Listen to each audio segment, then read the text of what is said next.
Hello friends, I am Dr. Syed Mubin Zehra, Assistant Professor, ARSD College, Delhi University, a social analyst, columnist and a gender activist. Today I will be discussing with you the topic, the issue, understanding sexuality, conceptual underpinnings. We would be having a variant understanding of sexuality and the basic understanding of sexuality, concept of sexuality and its academic pursuance, its variant understanding. Sexuality is beyond the body and the individual. It is a complex of socio-cultural phenomena that includes the individuals, the groups and the social relationships, the institutions and the conceptions of the world, which includes representation systems, symbolism, subjectivity, different ethics, languages and of course power. Sexuality is so defining that it organizes in a different way not only the lives of the social subjects but also societies. Now, in that sense, sexuality is a historical attribute of subjects, of society and cultures, its relationships, its institution and its life spheres.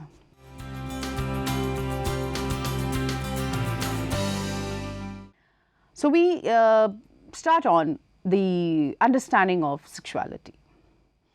The term sexuality in recent academic debates and study and research. See, it is a kind of a concept, debates, study and research. It has been dissected and revisited with several subjective and personal and cultural norms. Now, being a subject that deals with human and human behavior, the term sexuality has had its share of analysis and definitions and arguments too, not to forget the arguments. In 1949, Simone de Beauvoir claimed in her book, The Second Sex, that a woman is made a woman.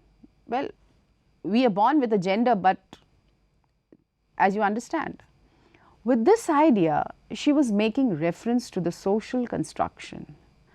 Later on in the 70s, the feminist theory started to use the concept of genre, femininity and masculinity, which society understood as a set of features.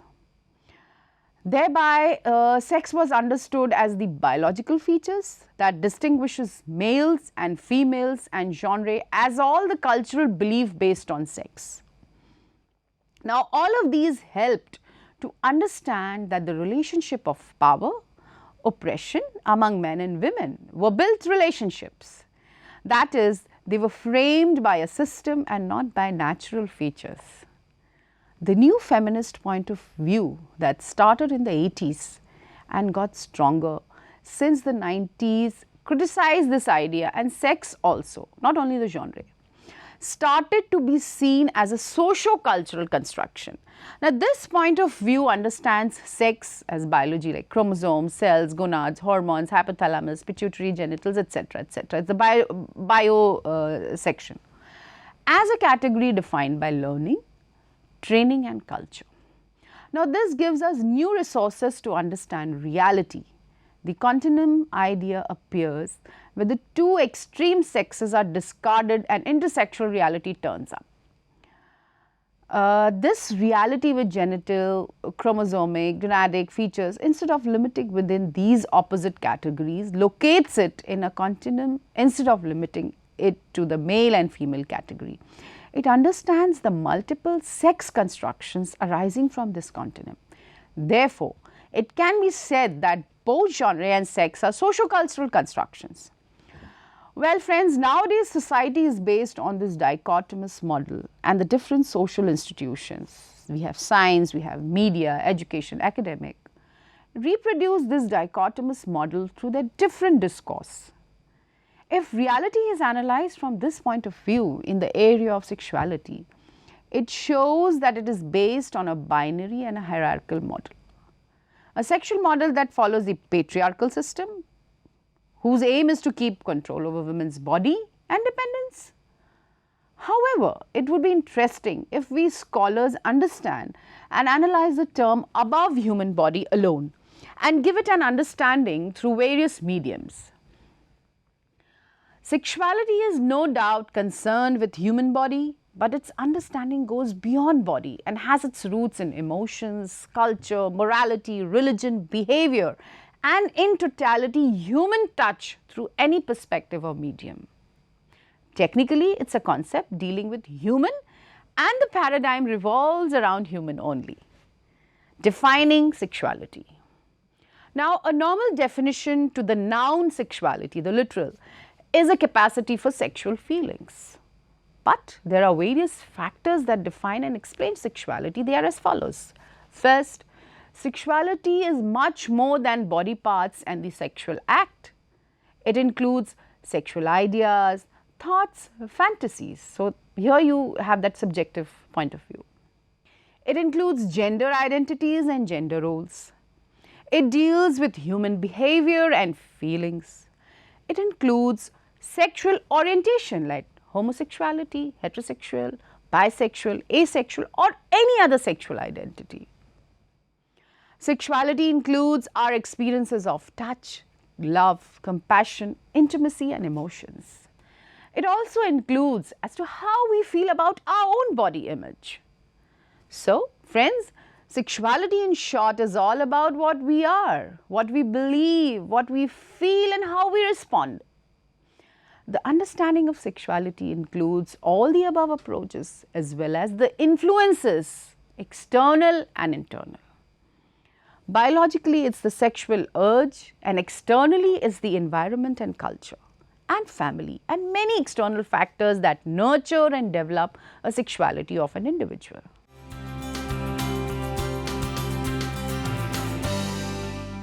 Now, the sociological perspective of sexuality. Sociologists focus their attention on sexual attitudes and practices and not on physiology or anatomy. Sexuality is viewed as a person's capacity for sexual feelings, studying sexual attitudes and practices. It is a particularly interesting field of sociology because sexual behavior is a cultural universal. Throughout time and place, the vast majority of human beings have participated in sexual relationships. You can see the reference. Each society, however, interprets sexuality and sexual activity in different ways. Many societies around the world have different attitudes about premarital sex, the age of sexual consent, homosexuality, masturbation, and other sexual behaviors that are not consistent with universal cultural norms. Widmer, Tress, and Newcomb, 1998. At the same time, sociologists have learned that certain norms like disapproval of incest are shared among most society. Some concepts are quite common among most of the societies. Likewise, societies generally have norms that reinforce their accepted social system of sexuality, what they accept. Now, what is considered normal in terms of sexual behavior is based on mores and values of the society. Societies that value monogamy, for example, would likely oppose extramarital sex. Individuals are socialized to sexual attitudes by their family education system, peers, media, and religion. Now, historically, religion has been the greatest influence on sexual behavior in most societies. But in more recent years, peers and the media have emerged as two of the strongest influences, particularly with the youth.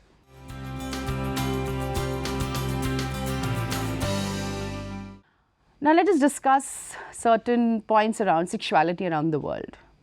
Now, cross-national research on sexual attitudes in industrialized nations reveals that normative standards differ across the world. For example, several studies have shown that Scandinavian students are more tolerant of premarital sex than North American students, Gross 2007. A study of 37 countries reported that non-Western societies like China, Iran, and India value chastity highly in a potential mate, while Western European countries such as France, Netherlands, and Sweden placed little value on prior sexual experiences. Even among Western cultures, attitudes can differ. There is a differential attitude within the attitude. For example, according to a 33,590 person survey across 24 countries, 89% of Swedes responded that there is nothing wrong with premarital sex, while only 42% of Irish responded this way. So, there could be differential attitude within the same culture also. So, this is just an example. Some study reveals that 93% of Filipinos responded that sex before age 16 is always wrong or almost always wrong, while only 75% of Russians responded to this way. So, within culture differential attitude regarding sexuality, intercultural differential attitude regarding sexuality, so this is a matter of research and constant revisiting. Sexual attitudes can also vary within a country. For instance, 45% of Spaniards responded that homosexuality is always wrong, 45%, while 42% responded that it is never wrong. Now, only 13% responded somewhere in the middle. So, it's within country also you have differential attitude. Of industrialized nations, Sweden is thought to be the most liberal when it comes to attitudes about sex, including sexual practices and sexual openness. Now, the country has very few regulations on sexual images in the media. See, this is also a very important tool in present scenario where media is so strong. Now, few regulations on sexual images in media, like I said, and sex education, which starts around age 6. It's a compulsory part of Swedish school curriculum. I think many countries and many cultures should think over this, and we should have this kind of. Now, this, my friends, you know that this is a very debatable issue, but I think it's the need of the hour that we take a call on sex education in school. Sweden's permissive approach to sex has helped the country avoid some of the major social problems associated with sex. For example, rates of teen pregnancy, sexually transmitted disease are among the world's lowest in this country, as per 2007 gross data. It would appear that Sweden is a model for the benefits of sexual freedom and frankness. However, implementing Swedish ideals and policies regarding sexualities in other more politically conservative nations would likely be met with resistance, like we all know. Thus, it can be inferred that sociologists representing all three major theoretical perspectives study the role that sexuality plays in social life today. Scholars recognize that sexuality continues to be an important factor in social hierarchies and relations of power, and that the manner in which sexuality is constructed has a significant effect on perceptions, interactions, health and outcomes. Now, outcomes is an important perspective. Well, from a critical perspective, sexuality is another area in which power differentials are present and where dominant groups actively work to promote their worldview as well as their economic interests. My friends, we need not forget that economic interest also does exist. The types of sexuality. Broadly speaking, there are three forms of sexuality, and they are heterosexuality, homosexuality and bisexuality. Heterosexuality is the emotional and sexual attraction or sexual relation with persons of opposite sex, the so-called normal sexual approach. This group is the assumed or apparent majority. Although sexuality is not binary, there are two categories that can be used to describe different types of sexual orientations: monosexual and plurisexual. Monosexual people are attracted to a single gender, namely heterosexuals and homosexuals.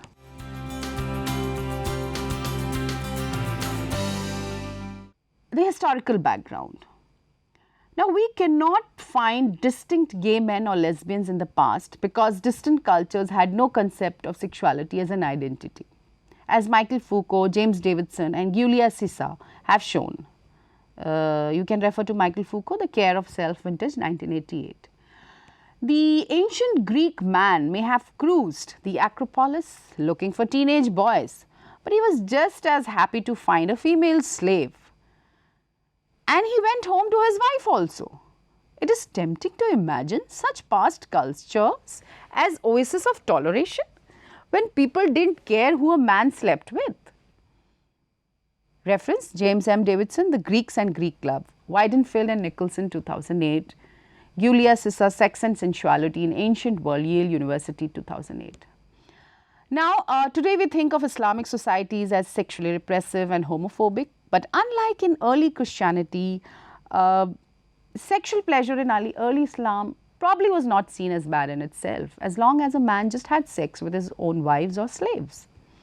Muslim authorities even excused coitus interruptus for the purpose of birth control. Sufi mystics adored the beauty of male youths with their downy cheeks as a pathway to adoring the beauty of God, and some men adored young men for more sensuous reason. At the same time, the effeminate man who had sex with other men was scorned and stigmatized also. Now, during the 19th century, or before I go to this, I would like to mention, if you read Babarnama, written by the first Mughal emperor, you do find references of homosexuality. He speaks about his fondness for a boy named Baburi. So, here and there you do find references. Now, during the 19th century, Western Orientalists began to denigrate or sometimes exoticize Islamic societies for what they saw as a tolerance for homosexual relations. In response, the Persian and Arab intellectuals began to repudiate the heritage of male-male love. They were not just echoing government mandates or Western experts. However, rather nationalists were demanding that their governments modernize society by supporting modern monogamous romantic marriages. Please refer to Janet Effery, Sexual Politics in Modern Iran, Cambridge University Press, 2009, and Afsah-e Najmabadi, Women with Mustaches and Men Without Beards, Gender and Sexual Anxieties of Iranian Modernity, I would say Anxieties of Iranian Modernity, University of California Press, 2005. It's very important, I would like to refer here that it's very important to have an approach and read to the general perspective. Like if you are thinking that this is the general perception of a particular culture regarding a particular concept, it's very important to read and to explore the other side of the general perception of that culture. I hope you get my point. The French philosopher and historian Michael Foucault argued that Victorian sexual repression was a myth, that instead of a silence, there was a proliferation of discourses about sex. Medical doctors, psychiatrists, sexologists obsessively categorize sexual variations. But a scholar, Hera Cook, he argues that sexual repression was a reality. She does not see sexual desire as a natural force that was suppressed. Rather, if sex was constructed, people had to learn about sex, and if the only messages they received were negative, sexual repression would be inhibited. In fact, she argues abstinence was an important means of birth control, just about until the invention of the pill. I have a headache tonight, dear, was a way middle class women refused to have too many children. This is what Hera Cook writes in The Long Sexual Revolution, English Women's Sex and Contraception, 1800 to 1975, Oxford University Press, 2004. Now, Victorian sexual silence has its advantages for some. Close female friendships were celebrated, even when women longed to kiss and hug each other all night, because society thought they weren't sexual. In fact, Sharon Marcus argues intimate female friendships and even female partnerships bolstered conventional Victorian marriages. Martha Wiesen's Intimate Friends, Women Who Loved Women, 1778 to 1928, University of Chicago Press, 2004. Sharon Marcus, Between Women, Friendship, Desire and Marriage in Victorian England, Princeton University. But as the recent BBC film, The Secret Desires of Miss Anne Lister shows, some of these women were having passionately sexual relationships. By the late 19th century and even more in the first decade of the 20th century, sex radicals broke through into public debate, agitating for birth control and sexual rights. In Weimar, Germany, they founded birth control clinics and spread sex education. A gay and lesbian subculture flourished. Think cabaret but less depressing. More like lesbian cruises down the Rhine and sexy working class women in tight t-shirts. We think of the Nazis as repressive, persecuting homosexuals and banning abortion and birth control for fit Aryans. Abortions could be forced on the unfit Jews, disabled people and those of mixed race. But Dagmar Herzog in Sex After Fascism, Memory and Morality in 20th Century Germany, Princeton University Press, has revealed that many Nazis were very much for sex as long as it produced more little Aryan Nazis. Some Nazis even thought that men who had sex with other men could be rehabilitated as soldiers. More recently, historians have complicated the familiar narrative that the 1960s exploded the sexual repression of the 1950s in Europe. Matt Holbrook has argued that the increased tolerance extended to respectable homosexuals in 1950s. London yet further marginalized the poofs, working class men who enjoyed being effeminate and who even sold sex. Now, there are references regarding these claims. Frank Mott claims that the sexual revolution actually began in 1950s in the sexy subcultures of Soho, The Capital Affairs, London and the Making of Permissive Society, Yale University Press. But Hera Cook asserts that the widespread use of the contraceptive pill from 1960 onwards really did make a substantial difference to women's sexual freedom. Today, the new sexual horizon is online. Prostitution seems to have declined a great deal, but in part it is because streetwalkers now face competition from women and men selling sex on the internet. As Elizabeth Bernstein has found in a fascinating book about sexual commerce in San Francisco, Amsterdam and Stockholm. This is a book titled Temporarily Yours, Intimacy, Authenticity and the Commerce of Sex, University of Chicago Press, 2007. Now, online more than ever, we understand that sexuality is something created by culture, virtual desires rather than natural and unchanging forces.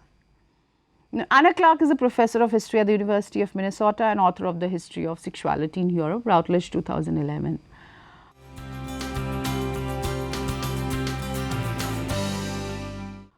Now, let us just get into a bit of recent views or trends on sexuality. Technology has had a big impact on sex. We cannot deny this factor, as we discussed, and it has become a game changer in understanding human nature. The modern debate on sex, how it is a mirror for us.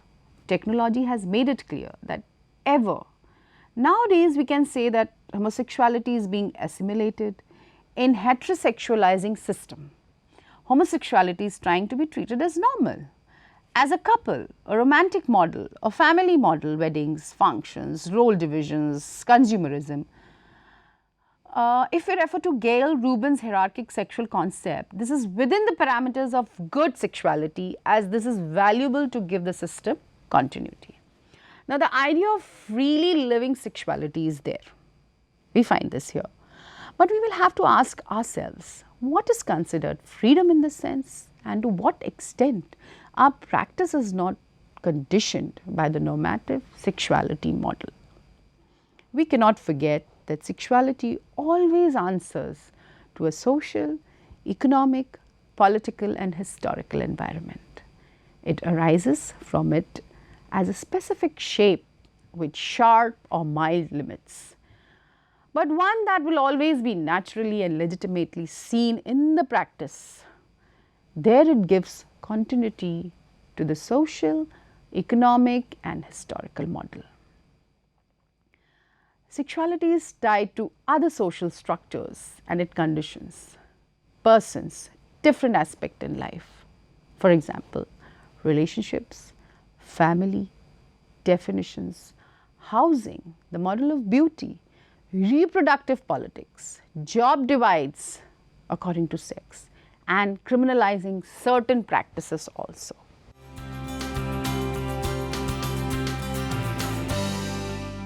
So, to conclude, my friends, sexuality is something present in all the people. It is an element that is present during the whole vital circle of our life, whole vital cycle. It is different according to the person and the moment. Different forms, different practices, desires, kisses, looks, getting closer from all one sexuality if there was an only model. This concept has to return into sexualities. So, we move from sexuality singular to sexualities plural after understanding.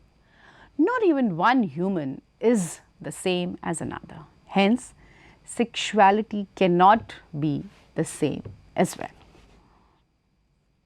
Thank you.